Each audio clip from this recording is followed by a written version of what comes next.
learning more about the findings of an audit into how the Austin Police Department processes rape cases that it clears without solving. It's called exceptional clearance. It happens when cases are not solved but meet certain specific criteria for clearance. Austin Police Chief Brian Manley late this afternoon spoke about the preliminary findings from the Texas Department of Public Safety audit.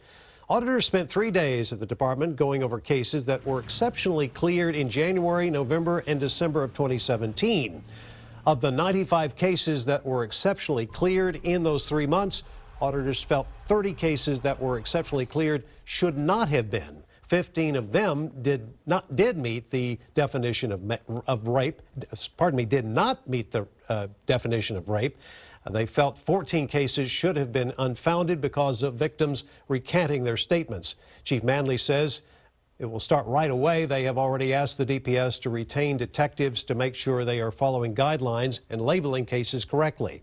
All 296 detectives will undergo that training.